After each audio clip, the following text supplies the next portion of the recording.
All right, folks, good morning. Welcome. Good morning. All right, welcome to our coffee series featuring the Deputy Chief of Staff, G-8, Lieutenant General Karl Gingrich. Thank you for being here. We have a great group, as you can see, for our distinguished speaker today. I also want to welcome you to our new event space, relatively new event space. We've been open for about a year, but this is the first of several AUSA coffee series and hot topics that we'll be doing here. So I hope you have a good experience. My name is Alex Brody. I'm the Director of Meetings. And again, it's great to welcome you all here to the AUSA headquarters. I first want to thank our 4-star sponsors, General Dynamics and Leonardo DRS, and our 2-star sponsors, Leidos and Northrop Grumman, for their support of our coffee series. Let's give them a big round of applause, please.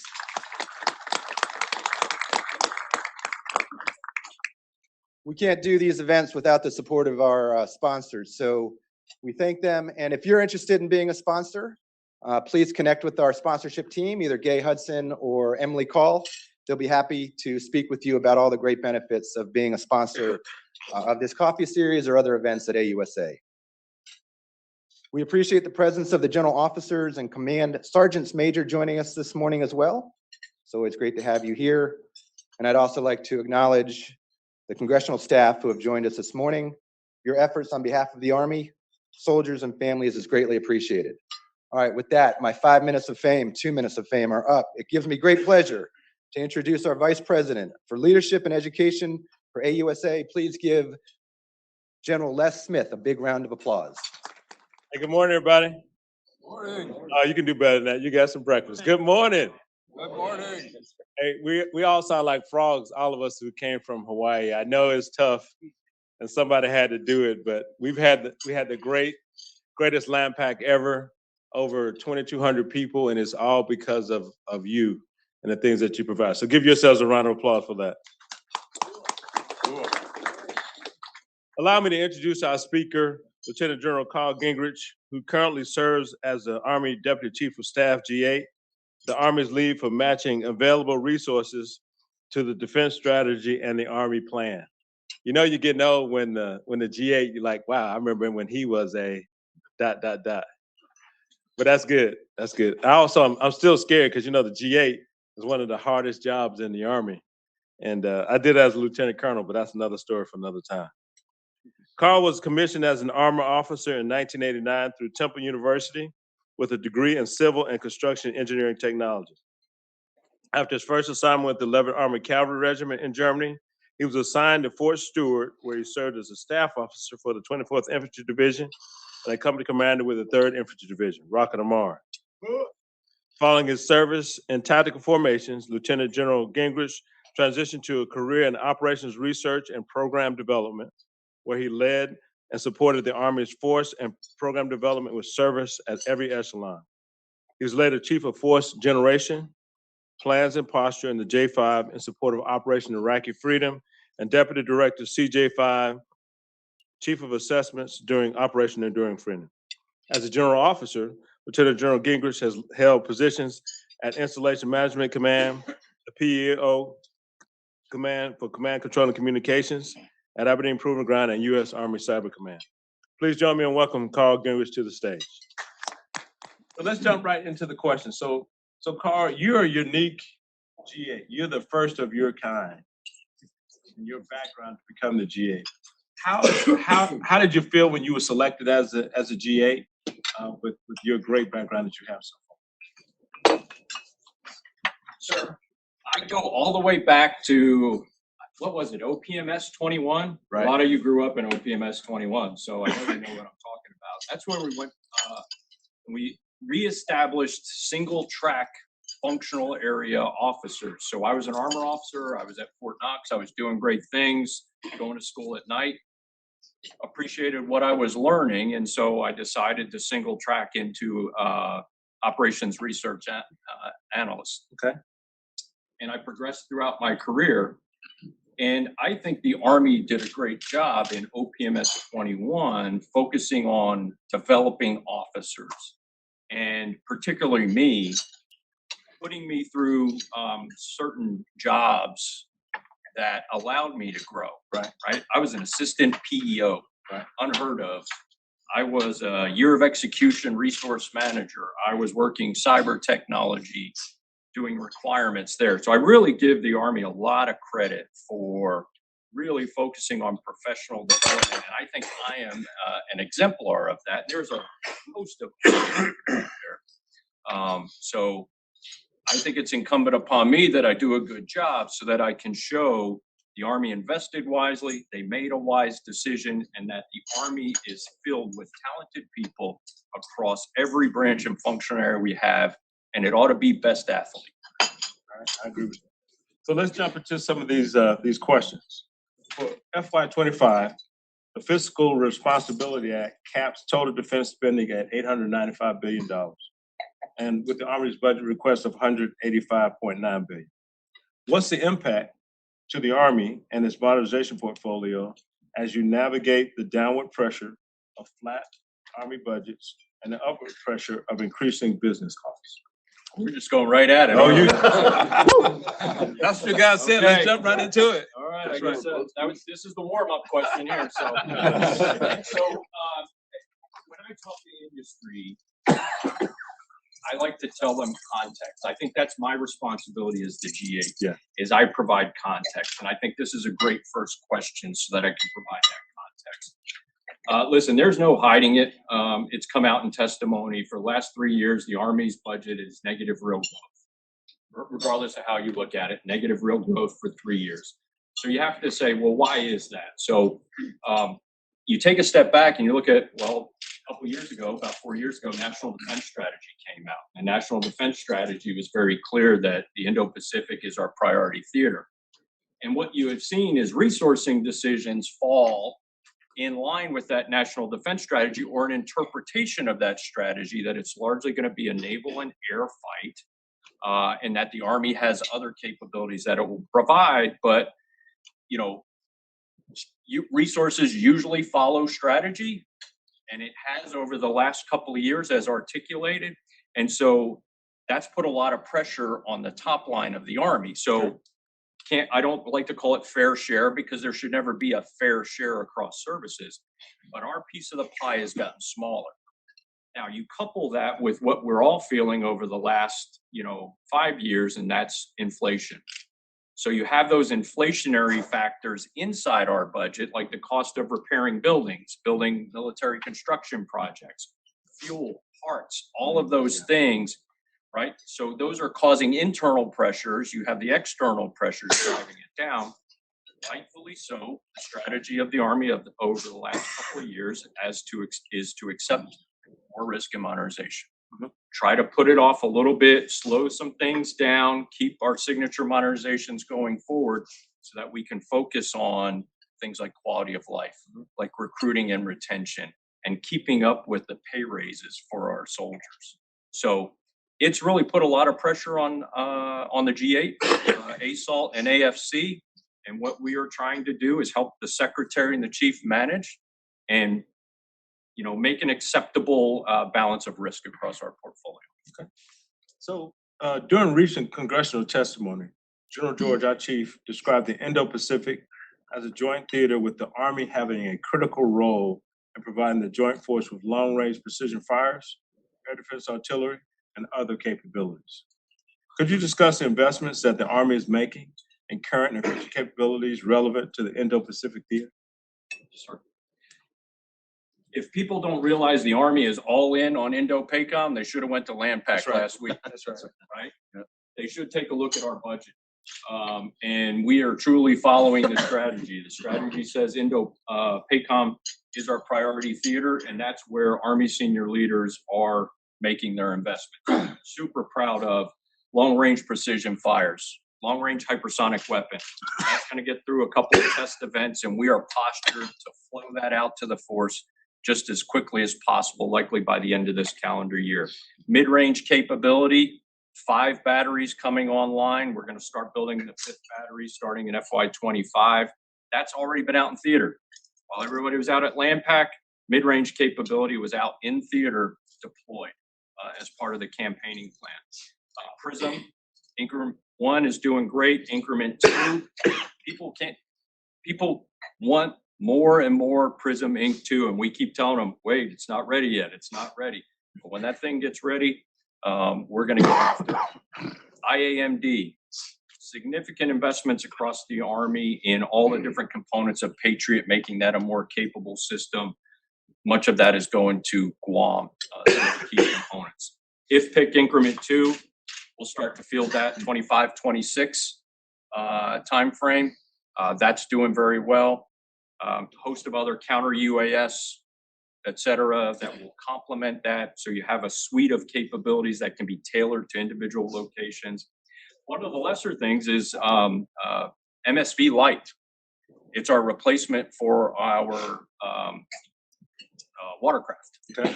Right. So significant investment in continuing to sustain our existing fleet, which happens to be installing the port at Gaza and managing the port at Gaza. Right. I don't think a lot of people realize that. That's happening there, but we're making these watercraft investments for the Indo-Pacific. So producing one MSV light a year, trying to take a look at where do we go with something larger than that. We're not sure what we're going to do there, probably a commercial space. But the last thing I would offer up with Indo-PACOM, great joint coordination there, and a great leader in General Flynn, really driving campaigning, trying to get us access and basing and expand our footprint out there. So these capabilities that we are producing can actually be employed. That's good. Very good. And we had a chance to see that on the ground at the LAMPAC conference. Appreciate that. Army senior leaders recently described the need for more flexible budget lines to maintain pace with emerging and evolving technology that's seen on today's battlefield. Could you provide us with more details on the Army's priority capability to need that flexible funding? Okay. This is in response, right? This isn't just the Army wants more authority, less oversight. Absolutely not. Let me be explicitly clear. We are still early in this process. We have a lot of work to do inside the building as well as over on the Hill, talking to congressional staffers as well as members. Because it's a careful balance between flexibility to the service while maintaining congressional oversight where they're comfortable that they can execute their constitutional responsibility. Sure. What we are seeing in the Middle East and Ukraine is that technology and capabilities are changing on weekly basis. Action, reaction, counteraction measured in weeks. Our budget process doesn't necessarily work in weeks, as we all know. There is some inherent flexibility, but two ways we're thinking about going about this. One I'll call flexible. It's how does the Army get increased reprogramming? Like reprogramming caps haven't been increased over the last couple of years to keep pace with inflation or the cost of doing business. So anytime we want to move some money around, we have to reprogram. Oftentimes we have to work that up through OSD because it gets consolidated at OSD, and that's where all reprogramming is. Years ago, services had our own reprogramming authorities that we could use and move a little bit quicker. So maybe we pursue something along those lines to do that. The other one that we're working hand in hand with ASALT and AFC is try to consolidate some of our budget lines. Some budget nerds out there know that we have explicit detail in our budget line items, and those budget line items give great visibility, but they also limit our flexibility in kind of moving when we see technologies like one vendor has a sensor that may be applicable to another system. We have to wait for a reprogramming action. So if we consolidate those down, still provide a mechanism of oversight for Congress, maybe we can move a little bit faster and keep pace with technology. A couple of key areas. Unmanned aerial systems. Right. That's one. That space is moving faster than anything I've ever seen in my career. May seem like a little thing, but just watch the videos on X on what the Ukrainians are using them to do. Incredibly lethal. Counter UAS. This is an area that I think we all need to keep our eyes wide open on. And how do we keep pace with that technology moving? And then the last one, again, we're seeing a lot of this out on the current contemporary operating environment, electronic warfare. How do we be able to move in cycles that are very quick so that we can get technological solutions and combat capabilities out to our forces? Okay. So some questions from the floor. Sir, good morning. Doug Morrison, Sissy Defense, Composite Rubber Track. Appreciate your time this morning. Good to see a armor officer and a cavalryman rocking the Marne, running Army programs and resources. So hopefully we're going to get that new tank real quick. Those are, my question, sir, kind of goes back to the enduring systems. You could maybe comment on that. I know there's the CSP process, you know, Mr. Bush runs looking at the programs, the enduring systems, Bradley, AMPV, those sorts of things. You know, they're all going to be around for the foreseeable future, given, you know, how fast we're able to field the new equipment. We can't do the big 5 in 10 years like we did when I was a lieutenant, and all of a sudden, you know, the Army gets fielded on such a rapid pace. Maybe if you can kind of comment on how you see that in terms of the budget, in terms of how we're going to be able to incrementally improve those fleets as we go forward. Thank you. So Doug, thanks for that. It's really a balance, right? The pressure I talked about on the modernization accounts. You know, we look at the modernization account, we look at legacy, enduring, and modern. Fact of the matter is there's not much legacy left, right?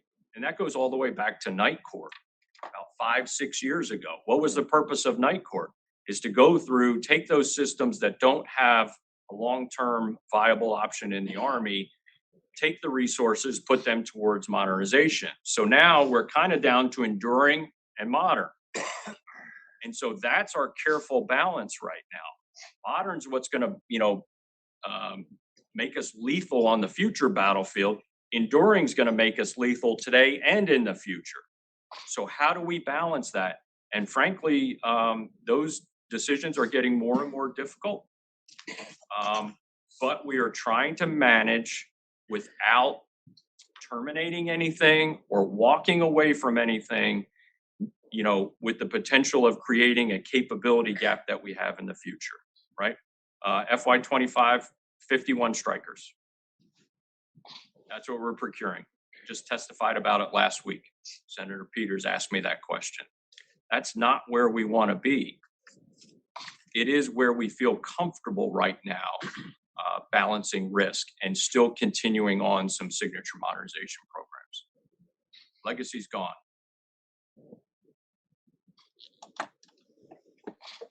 John Black, Offset 3. I'm a Chief Warrant Officer in the Army Reserve.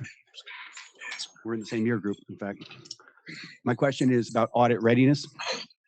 When must the Army achieve audit readiness, clean fiscal audit? What are the consequences that will hinder the Army if we don't? And how would it enable the Army to do more if we can? That is probably a question I do not feel comfortable answering. I am not involved in the Army's audit enterprise. That's really financial management and comptroller. Honorable Spangler is working that with the Undersecretary of the Army. I know we are investing significantly to try to bring our standards up on the financial side. One thing I will say is it's actually on the inventory side, which is also challenging, right? Army's a big place with a lot of stuff. And so audit is going to be a challenge for us for a very long time. I'm not sure what our timelines are, and just not my area of expertise. Next question, sir. Hi, sir. Thank you very much this morning. I'm Jimmy Jenkins at Blue Halo. You have a lot of missile programs that are in the queue, from Next Generation Counter-UAS Missile, IFPC Second Interceptor, the next Patriot Missile, and maybe THAAD Extended Range. Does the Army have a priority for these missile sets, getting after kind of what you talked about, the emerging threats of trying to actually get there ahead of time? Thank you, sir. Yeah, I don't know if we have a true priority right now. So THAAD is actually executed under MDA. And so if they're pursuing an extended range, that would fall under their purview. Patriot right now, we're continuing to provide continuous upgrades to that capability. that has shown incredible capability all across the world, both us and our allies. So we're going to continue to pursue upgrades to that, as well as how do we make it more effective with some of the components and capabilities that can turn that into a much more robust 360-degree capability with reduced footprint to kind of reduce some of the burden on our Patriot unit rotations. IFPC increment increment 2, AIM-9X missile solution is working its way. That will be fielded first. And we are also looking at a second interceptor that could expand the capability of IFPC to get at things like subsonic cruise missiles at a distance and a time that would allow us to assess and then potentially reattack. So really, in this space, it's about how early and how far away can you engage? How much time do you have to assess and re-engage? And so right now we see a suite of systems going from, we've seen the Navy fire off some of their really long range, high altitude missiles, then followed by THAAD, then followed by Patriot, then followed by everything else we have in the inventory right now that will acquire that. So we're no longer looking at counter UAS and IAMD as separate. You have to look at that as holistic. The category 3 UASs right now are going about as fast as some subsonic cruise missile. So is it a Shahed or is it a cruise missile? So we need a suite of tools to do that. Right now, we think we have probably the right balance on those tools, if you will, to protect our forces. Good afternoon, sir. Missing National Guard Bureau and Manned Aircraft Program Manager. Thank you for your time this morning.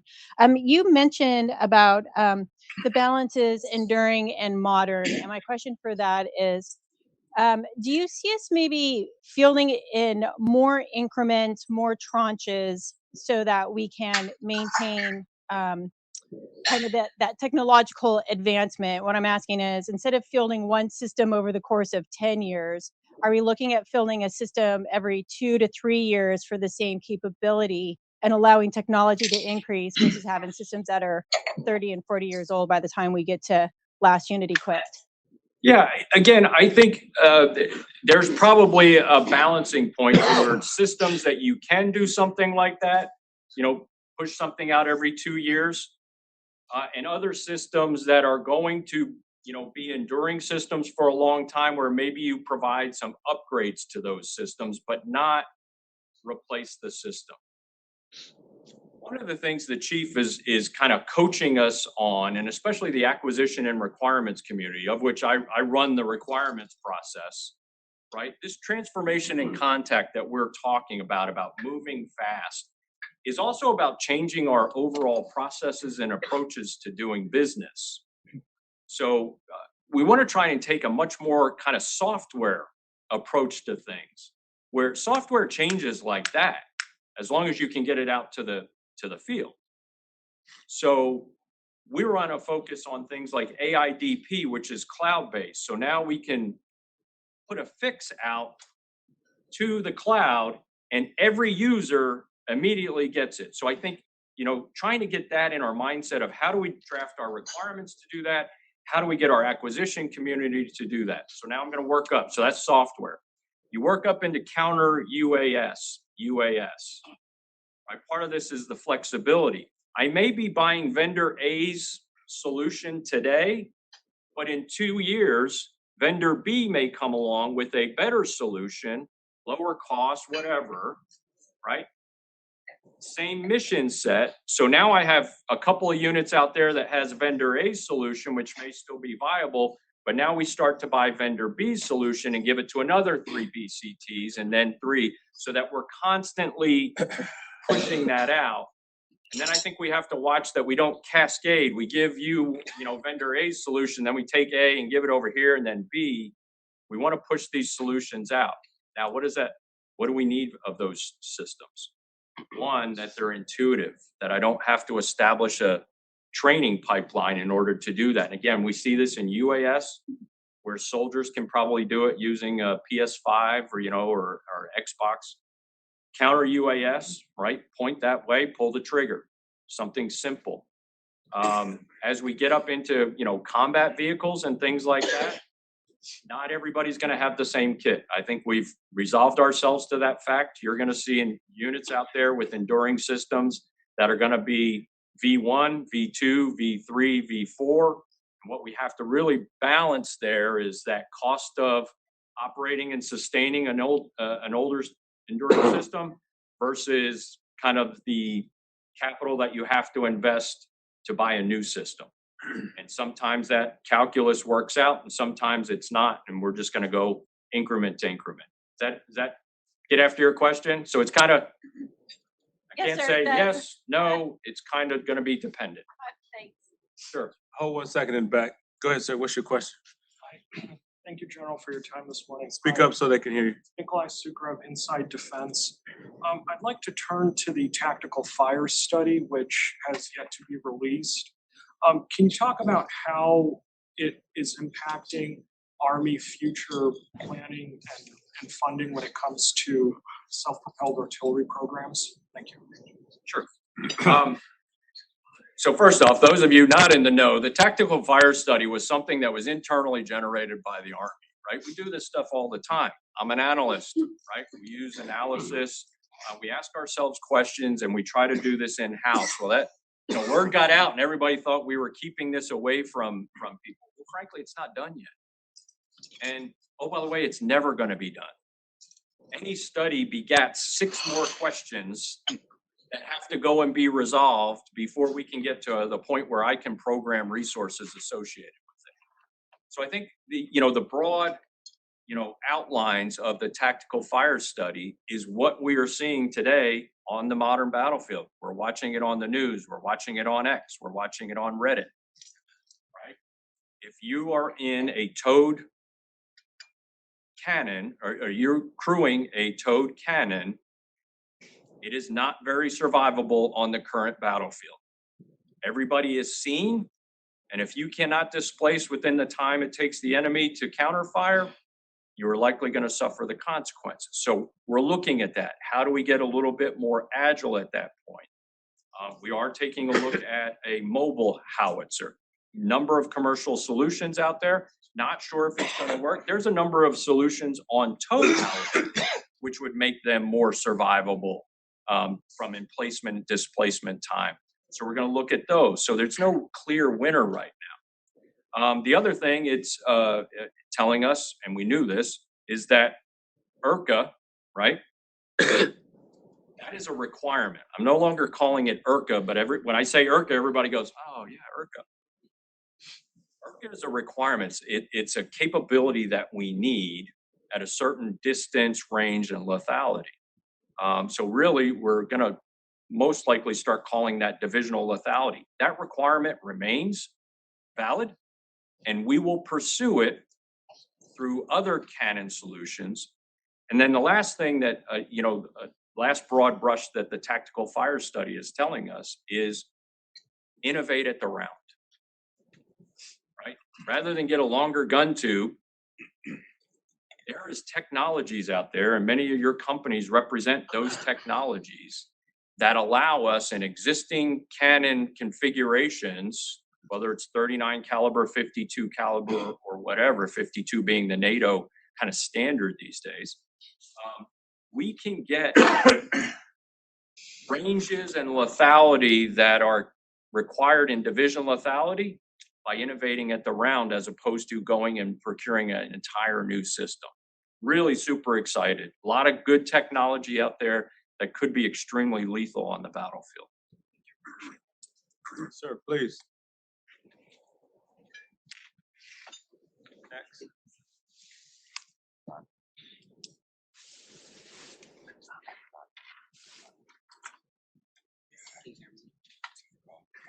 I turned it off.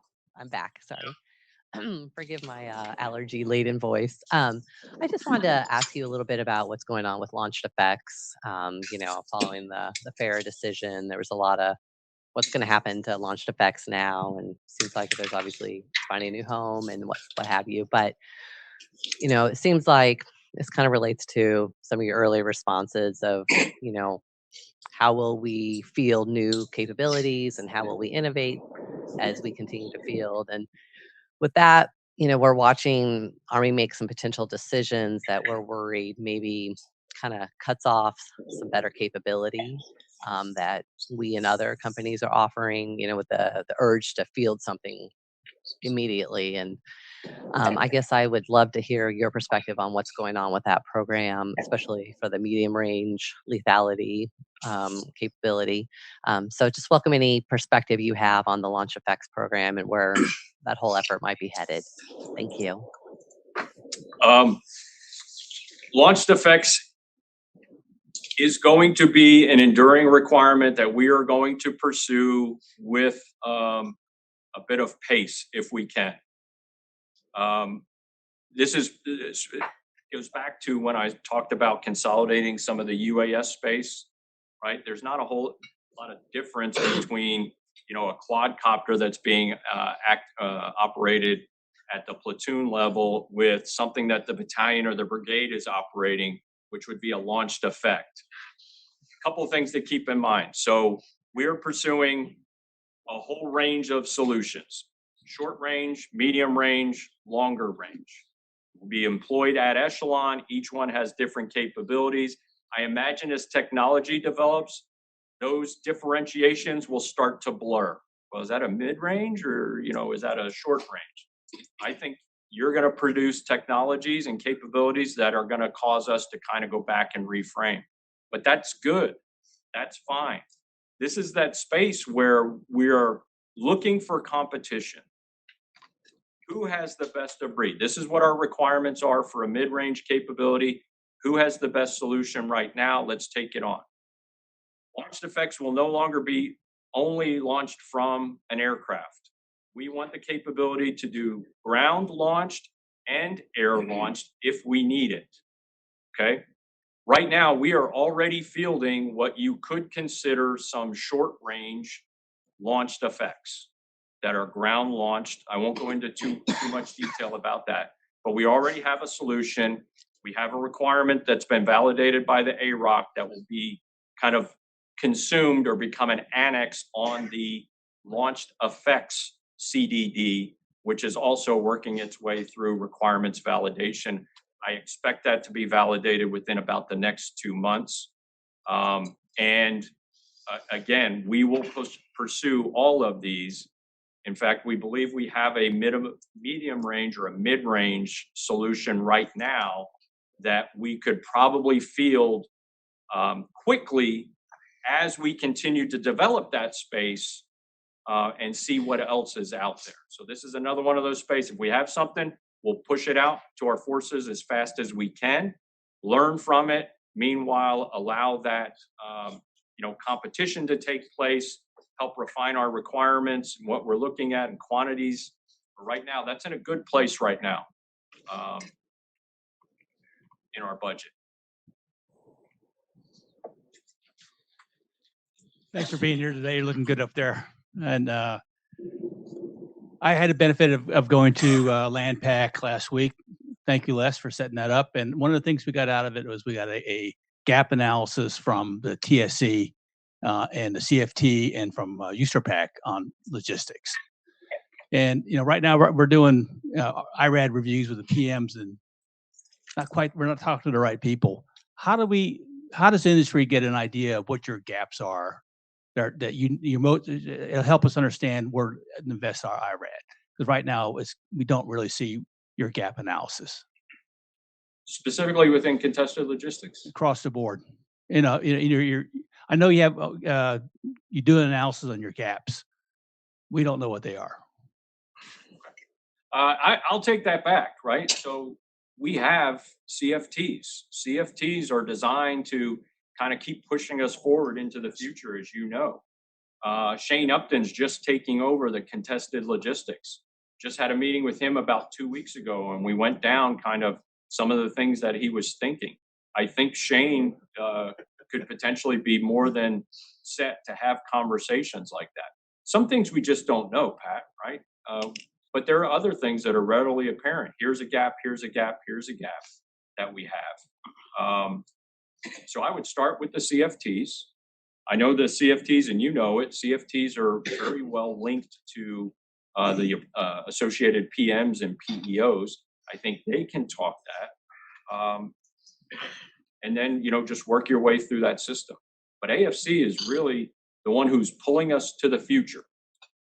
AFC is determining conceptually how do we want to fight as far away as 2040 right now. Dave Hodney's doing great work there, trying to help us as we try to make equipment decisions today to make sure we're at least on a glide path to the future.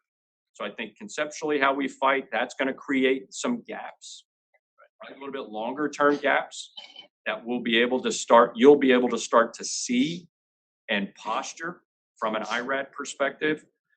And then the CFTs will really capture that and start to bring that into that force development window of about 2 to 7 years there. So again, I think you just keep pounding on the door until they answer. And if you need some help, I'll call them for you. Thank you, Carl. Let me put one question. So Russia's shifted to a war economy, and we've seen reports that it's made significant progress in reconstituting many of those forces that were lost. What's your perspective on the resources the U.S. Army will need in the coming years to deter further Russian aggression in Europe, even as the Indo-Pacific remains a priority to you? At the macro level, this is, you know, again, one of those balancing aspects that we're doing.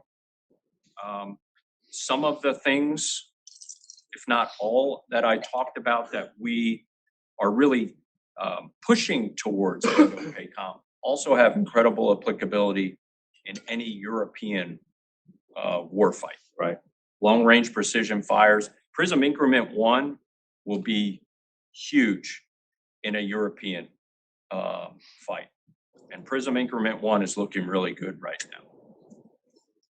Anything that has to do with protection, Patriots, IFPC, et cetera, that's going to be present there. We think we're good, right? We're not building an army tailored to one theater, nor are we building two armies, one tailored to this theater, one tailored to this theater, right? We still have, the world's a dangerous place.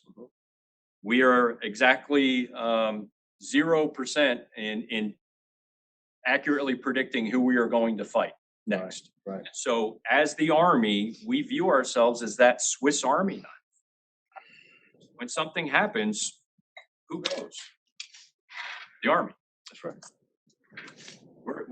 We're in Europe, 5 brigades, division, 2 divisions, right? Europeans are starting to pick up pace, working with them. We're in Gaza, watercraft there in Gaza. Meanwhile, General Flynn will not allow us to take a pause on campaigning in Indo-PACOM, right? Right. So we don't get a choice. We're ready for all of it. So we have one last question from the audience. Good morning, sir. My name is Ross Duckworth. I'm a first sergeant retired from the United States Marine Corps. You may have heard of us. Thank you so much for taking. Normally, when I say that, everybody stands up, but No. not in this group. Thanks for taking the time to come out here and talk to us today. It's greatly appreciated. And thank you also for your candor and detail. My question is not a G-8 question, it's a GO question, and it's about you. Myself and many others here are always interested in professional development, and we can look at a group of second lieutenants and say, this one's going to be an 06 at 20. This one might make 03, maybe not. And I don't mean to embarrass you, but you are a sublime public speaker, outstanding, as good as I've ever seen. No notes. Your breadth of knowledge is remarkable. And again, no notes. You've never paused. You've never been stumped. And I'm just curious about how all of this happened. Did you learn everything at Capstone? Was it your parents? Were you mentored? Did you, like George Washington, sit down and try to improve yourself every day? Because you're polished. I mean, you're fantastic. As good a public speaker I've ever seen. And if you're willing to give us a little detail, and I don't mean to embarrass you, I'm sorry. Thank you. He's an Army officer, not a Marine.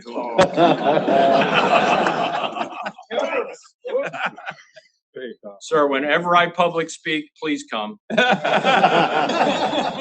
need those type of people in the audience, right? That person you look at and they're nodding their head like you're doing okay. Keep going. Thanks for that. And I don't know if we talk enough to our soldiers about it, right? Here's a couple of things that I would offer. First off, there are a number of individuals in this room alone that have mentored me in the past. I think I first started working with General Swan, who just left. I think I was a lieutenant. He was a major. He hired me again as a captain.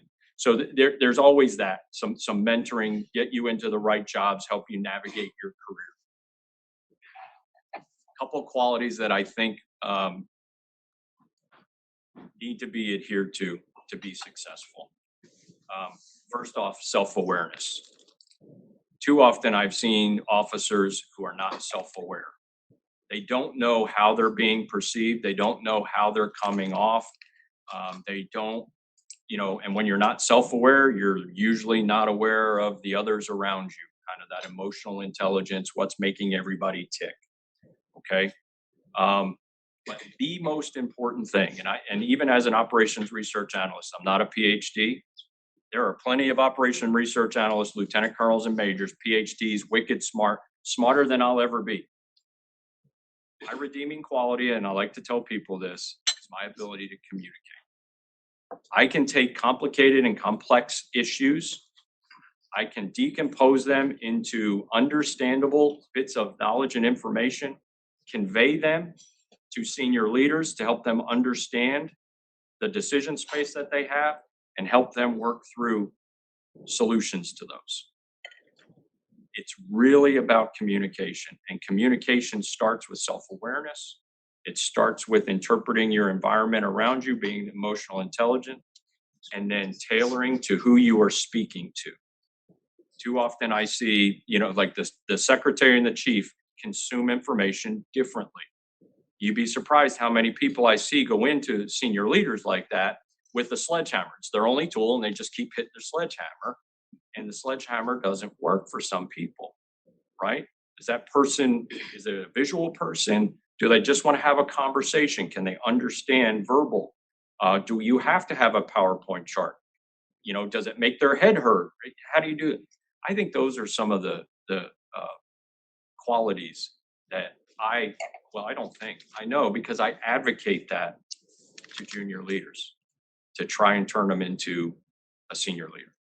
But thank you for that question, First Sergeant. I really do appreciate it. Thank you for the details, sir. And my son's being commissioned on Friday.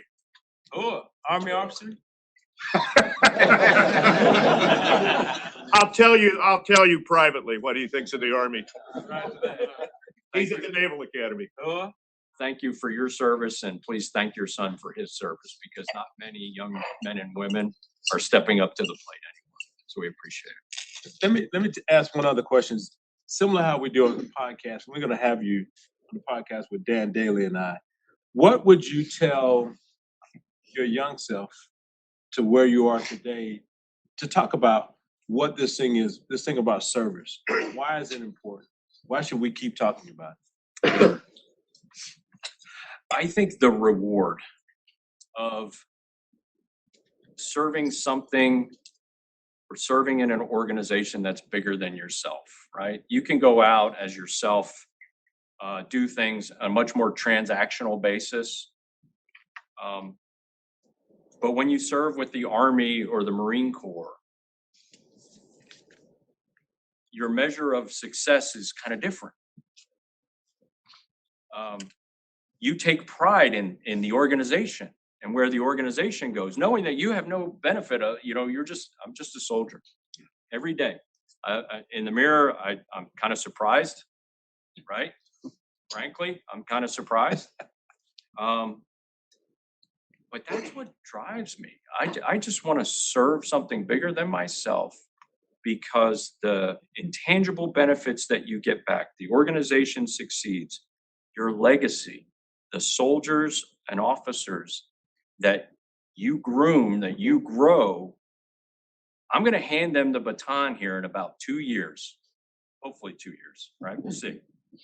And then let them go. And then that's what I'm probably going to be most proud of, right? Is that legacy. And if I was working on my own or working in another business, I may not have that, that organizational success or that drive.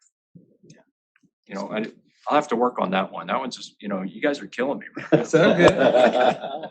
Let's give General Gingrich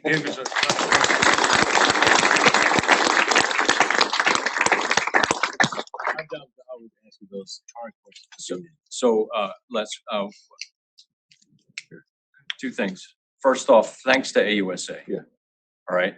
I think this is important. I really appreciate what you're doing this morning. Sergeant Major, thanks for being here. But I really appreciate what General Brown allows us to do, and that's to outreach. That's point one. Point two, thanks for being here. I think it's important, and you can see detail, right, that I offer up, that we communicate at a level with industry, right? I can't sit over here and go, what do you got? What do you got? No, that's not. No. Okay, I try to share, but you have to understand the Army's a big place, right? I am just one cog in the wheel. And then the Army is just one cog in the wheel within the Department of Defense, and Department of Defense is a cog in the wheel in the US government, right? So things that may come out that we may want to do, that we think we're going to do, may actually not happen. So you do have to be a little bit careful with us. But I think this dialogue is incredibly important to help you help us and keep our soldiers safe and lethal on the battlefield. So thank you very much for coming today. That's good. Now, before you go, I want to inform you of a few upcoming events. Our Noon Report webinar series invites you to join us on 6 June to hear a presentation by James Leck, author of With My Shield, Army Ranger in Somalia. This event will be moderated by the Honorable Patrick Murphy. On 2nd July, here at AUSA headquarters, we'll host our Cyber Hot Topic, focused on cyber and information advantage. This event will include more than 200 government, military, and industry professionals, as well as senior executives from the U.S. Army and cyber and information advantage industry partners. And then lastly, Commanding General of the U.S. Army Space and Missile Defense Command, Lieutenant General Sean Gainey, will be here for a coffee series on July 23rd. For more information about any of these events or to register, please visit our website at ausa.org. Finally, we want to thank you all for those who support us with your membership. Membership really does matter, and we're 1.5 million members strong. Your help supports us as we support the Army. Thank you for attending again, and have a great Army Day. Hooah.